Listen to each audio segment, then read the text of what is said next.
नमस्कार, मेरा नाम है अमिताभ और दृष्टि आईएएस के इन डेप्थ श्रृंखला में एक बार फिर से आपका स्वागत है।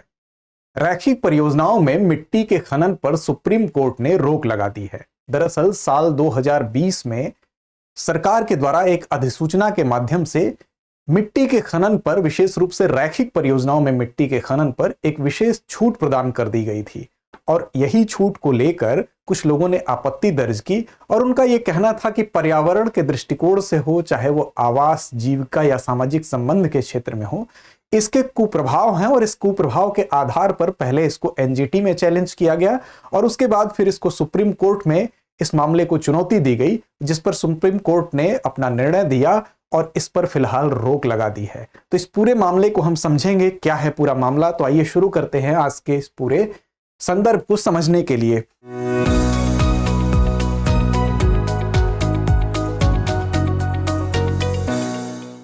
शीर्षक है रैखिक परियोजनाओं में मिट्टी निकालने पर सुप्रीम कोर्ट ने क्यों लगाई रोक। इसको देखते हैं, किन बिंदुओं के अंतर्गत हम समझने का प्रयास करेंगे।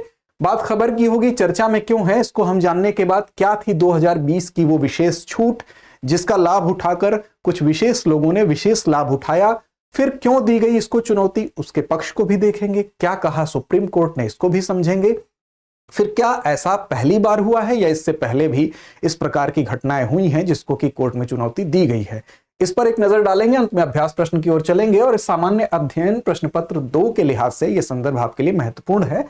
हमारे चैनल को सब्सक्राइब अगर अब तक नहीं किया आपने तो कर लें, जिससे हमसे आप जुड़ सके, हमारे नोटिफिकेशंस आपको प्राप्त हो सके। बात खबर की करेंगे। खबर इंडियन एक्सप्रेस की है, why Supreme Court barred unregulated soil extraction for linear projects, अर्थात जो रैखिक प्रोजेक्ट होते हैं, लाइनर प्रोजेक्ट होते हैं, उसमें सुप्रीम कोर्ट ने अनियमित, अनरेगुलेटेड जो भी मिट्टी का खनन है उस पर रोक फिलहाल क्यों लगा दी है। इस खबर के आलोक में हम सबसे पहले देखेंगे चर्चा में क्यों है। तो चर्चा में होने का कारण यह है कि पर्यावरण मंत्रालय ने एक अधिसूचना जारी की मार्च 2020 में और उसने इस अधिसूचना के माध्यम से मिट्टी के खनन करने के क्षेत्र में, विशेष रूप से जो रैखिक परियोजनाएं होती हैं, आपको बता दें कि रैखिक परियोजनाएं, लाइनर प्रोजेक्ट, उन प्रोजेक्ट्स को कहा जाता है जो एक रेखा में संचालित होती हैं, जिनका एक विशेष दूरी से संबंध होता है। जैसे आप सड़क को ले लें, रेल ले लें, पाइपलाइन ले लें, सीवर ले लें, ये सारे के सारे प्रोजेक्ट्स लाइनर प्रोजेक्ट के अंतर्गत आते हैं। तो इस प्रकार के प्रोजेक्ट जो होते हैं, जो रैखिक परियोजनाएं होती हैं, उसमें मिट्टी निकालने के लिए पर्यावरण मंजूरी की आवश्यकता नहीं होगी, ऐसा कहा गया पर्यावरण मंत्रालय की अधिसूचना मार्च 2020 में जो जारी हुई। अर्थात आपको इन्वायरमेंटल क्लियरेंस की जरूरत नहीं है, बिना इस क्लियरेंस के ही आप इस क्षेत्र में मिट्टी निकाल सकते हैं। इस मुद्दे को लेकर काफी चर्चा होने लगी, जो पर्यावरण के प्रति, जो उसकी सुरक्षा के प्रति है, वो प्रश्न उठने लगे। अधिसूचना को अब चुनौती दी गई, विशेष रूप से पर्यावरणीय क्षति को लेकर जो लोग सचेत थे उन्होंने इसको चुनौती दी और उन्होंने आवेदन किया राष्ट्रीय हरित न्यायाधिकरण के पास। आपको पता है कि राष्ट्रीय हरित न्यायाधिकरण, एनजीटी जिसको कहते हैं, अक्टूबर 2010 में इसकी स्थापना की गई थी। ये एक न्यायाधिकरण है, एक न्यायिक निकाय है, पर्यावरण संरक्षण से संबंधित मुद्दों की ये सुनवाई करता है, उसके प्रति ये सुरक्षा की भावना को बढ़ाने का एक कार्य करता है। तो देखिए, मंत्रालय ने क्या किया कि इस अधिसूचना पर मंत्रालय को एनजीटी ने कहा कि आप फिर से विचार करें, लेकिन फिर भी मंत्रालय ने इस पर अपने जब पैर खींच लिए तो मामला सुप्रीम कोर्ट में चला जाता है और बाद में सुप्रीम कोर्ट में इसमें सुनवाई होती है और उसमें अंतिम अभी जो हालिया निर्णय आया वो ये आया कि ये जो विशेष छूट प्रदान की गई थी, बिना इन्वायरमेंट क्लियरेंस के चीजों को, मिट्टी खनन को करना, उस छूट को फिलहाल रद्द कर दिया गया है सुप्रीम कोर्ट के द्वारा। इस वजह से पूरा का पूरा ये मामला चर्चा में बना हुआ है। तो आइए समझते हैं इस पूरे संदर्भ को, क्या रहा पूरा मामला। देखिए, क्या थी 2020 की छूट, इस छूट को पहले समझ लेते हैं। हुआ ये कि दिसंबर 2006 में पर्यावरण मंत्रालय ने, जो पर्यावरण संरक्षण अधिनियम 1986 है, पर्यावरण को संरक्षित करने के लिए इसमें कई प्रोविजन किए गए, तो इसको ध्यान में रखते हुए पर्यावरण संरक्षण अधिनियम के तहत इसने उन गतिविधियों पर एक अधिसूचना जारी की जिसके लिए पहले इन्वायरमेंटल क्लियरेंस की आवश्यकता होगी। अर्थात कुछ ऐसे काम, कुछ ऐसे खनन या कुछ अन्य ऐसे काम जिसको आपको अगर करना होगा, जिस पे ऐसा लगता है कि पर्यावरण की क्षति संभावित है, हो सकती है, तो उसके लिए एक इन्वायरमेंटल क्लियरेंस की जरूरत होगी, अर्थात एक मंजूरी लेना आवश्यक होगा कि इससे पर्यावरण को क्षति नहीं होगी, उसके बाद ही आप उस काम को कर सकेंगे।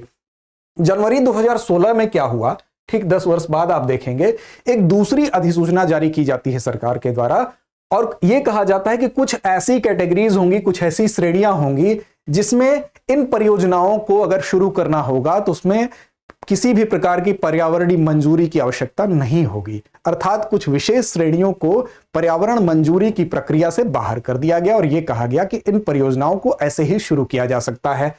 अब यहां फिर क्या हुआ कि जब इस छूट को दिया गया, इससे एक कदम और आगे आप देखें तो मार्च 2020 में कुछ इसी से मिलती जुलती घटना होती है। एक तीसरी अधिसूचना जारी होती है और यह कहा जाता है कि जो रैखिक परियोजनाएं होती हैं, जो लाइनर प्रोजेक्ट होते हैं, जो मैंने आपको बताया, चाहे वो सड़क हो, रेल हो, पाइपलाइन हो, सीवर हो, इस प्रकार की परियोजनाओं के लिए सामान्य मिट्टी की अगर निकासी होगी, उसकी सोर्सिंग होगी या उधार पर उसको लेना होगा तो इसमें एक विशेष प्रकार की छूट दे दी गई और यह कहा गया कि यहां भी इन्वायरमेंट क्लियरेंस अर्थात पर्यावरणीय मंजूरी आवश्यक नहीं है। अब इस पर लोगों को आपत्ति हुई, क्योंकि ध्यान रखिए आप कि मार्च 2020 आपको याद होगा, इसमें एक वैश्विक बंदी का दौर चल रहा था, कोविड का ये टाइम था। इस समय कोविड के इस समय में एक विशेष वर्ग को, एक विशेष क्रियाविधि को, खनन को एक तरह से बढ़ावा दिया गया और उसके लिए कुछ ऐसे प्रयास किए गए जिसमें एक विशेष वर्ग को फायदा हुआ। 2020 का जो नोटिफिकेशन है वो इस प्रकार किया गया क्योंकि इसी समय mines and minerals development and regulation act में संशोधन किया गया था 1957 में, और इस संशोधन को मार्च 2020 में किया गया। इसी संशोधन से मिलता जुलता 2020 का नोटिफिकेशन इसके अनुरूप जारी किया गया, जिससे कि जो नए पट्टेदार हैं जिनको खनन करना है उनको 2 साल तक खनन जारी रखने की अनुमति मिल जाए। अब इस प्रकार इनके पास लाइसेंस तो पहले से मौजूद था, लेकिन इस खनन जारी रखने के लिए इनको 2 वर्ष और की अवधि प्रदान करने के लिए इस रेगुलेशन को इस संशोधन के अनुरूप बना दिया गया। तो इसको लेके जो पर्यावरण के प्रति जो लोग सचेत थे उनकी चिंता स्वाभाविक थी। अब इस पूरे मामले में जब खनन बढ़ा तो इसको फिर चुनौती दी गई। अब क्यों दी गई चुनौती, इसको भी समझ लेते हैं। दरअसल एनजीटी के समक्ष अर्थात नेशनल ग्रीन ट्रिब्यूनल के समक्ष इस आधार पर चुनौती दी गई क्योंकि अब इस प्रक्रिया के बाद जिसको 2 वर्ष के लिए और अनुमति मिल गई, तो कोविड का यह समय था और इस समय खनन की गतिविधियां बहुत बढ़ गई, अचानक बढ़ गई। तो इसमें जो अंधाधुंध मिट्टी निकालने की अनुमति मिली, उसके बाद ऐसा महसूस किया गया कि कुछ विशेष लोगों को विशेष कानूनी अधिकार दिया गया है, जबकि संविधान का अनुच्छेद 14 क्या कहता है? कहता है कि कानून के समक्ष सबको एक समान अधिकार प्राप्त है। तो किसी विशेष को अगर ज्यादा अधिकार दिया गया तो इसका मतलब कि वो अनुच्छेद 14 का उल्लंघन हो रहा है। इस आधार पर इसके अलावा दूसरा यह आधार था कि उचित पर्यावरणीय मंजूरी नहीं ली गई है, जबकि एक केस था दीपक कुमार बनाम हरियाणा राज्य 2012 में। दीपक कुमार बनाम हरियाणा राज्य जो केस था, इस केस में यह कहा गया कि किसी प्रकार का जब खनन होगा तो उस समय इस बात का ध्यान रखा जाएगा कि उस क्षेत्र में पर्यावरण को क्षति न हो, जैव विविधता को किसी प्रकार का नुकसान न हो। साथ ही सुप्रीम कोर्ट में जब यह मामला था तो सुप्रीम कोर्ट ने कहा कि रेत का खनन होगा या किसी प्रकार का अन्य लघु खनन होगा, उस समय जब भी किसी को पट्टा दिया जाएगा तो पट्टा देने से पहले एक उचित पर्यावरणीय मंजूरी अर्थात इन्वायरमेंट क्लियरेंस की आवश्यकता होगी। बिना इन्वायरमेंट क्लियरेंस के, बिना पर्यावरणीय मंजूरी के ये पट्टे प्रदान नहीं किए जाएंगे। तो यहां पर जब इस मामले को चुनौती दी गई 2020 की छूट को, तो कहा गया कि जो इन्वायरमेंट क्लियरेंस है, जो उचित पर्यावरण मंजूरी है, वो यहां पर नहीं दी गई, तो इसलिए भी इसको चुनौती दी गई। साथ ही ये कहा गया कि मंत्रालय के द्वारा जो सार्वजनिक हित की बात की जा रही है, उस सार्वजनिक हित की आड़ में अपने शक्तियों का गलत प्रयोग किया जा रहा है और किसी विशेष वर्ग को ज्यादा फायदा पहुंचाने की कोशिश की जा रही है।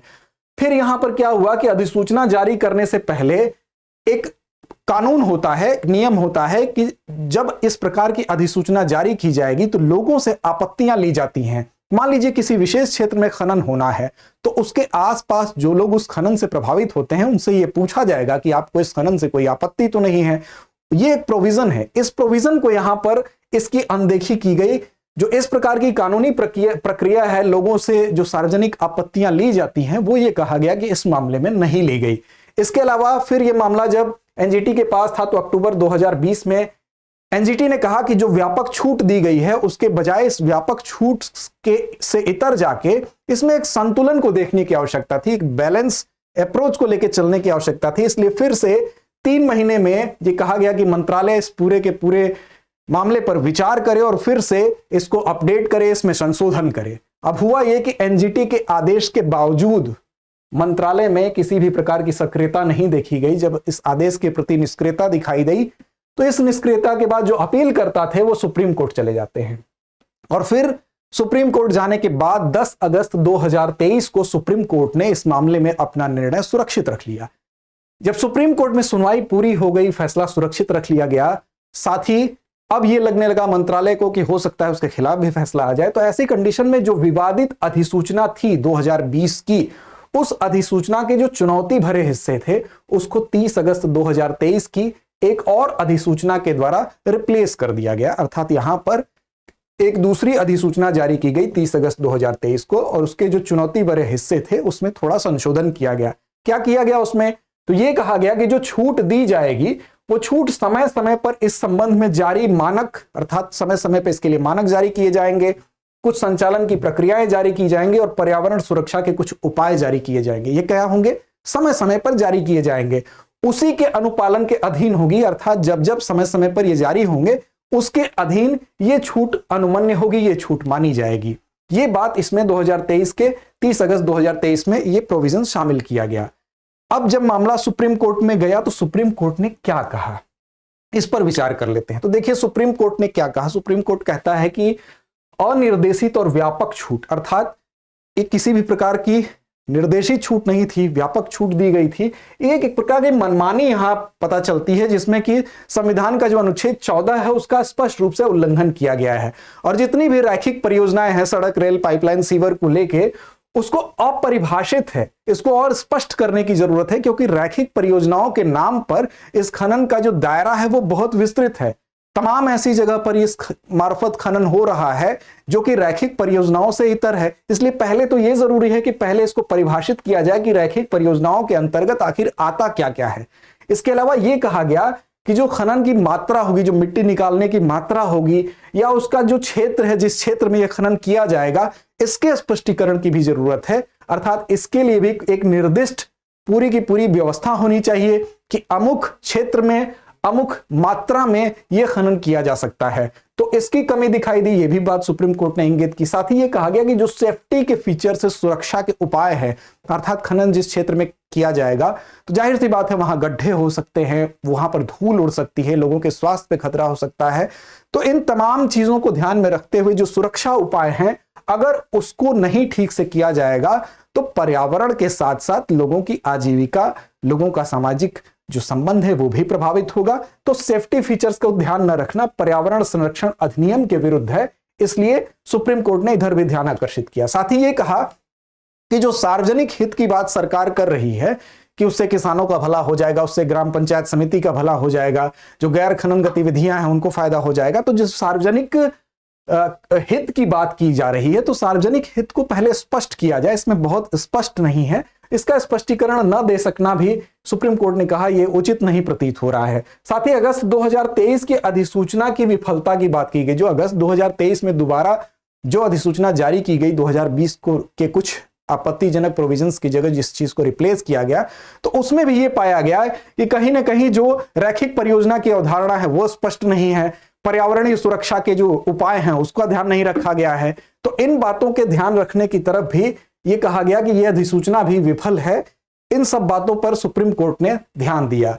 अब देखिए सुप्रीम कोर्ट ने इन सारे बातों पर विचार करके अंत में इस पूरे जो व्यापक छूट थी इसको रद्द कर दिया था। लेकिन अब ध्यान दें कि क्या ऐसा पहली बार हुआ? इससे पहले ऐसा कभी नहीं हुआ है।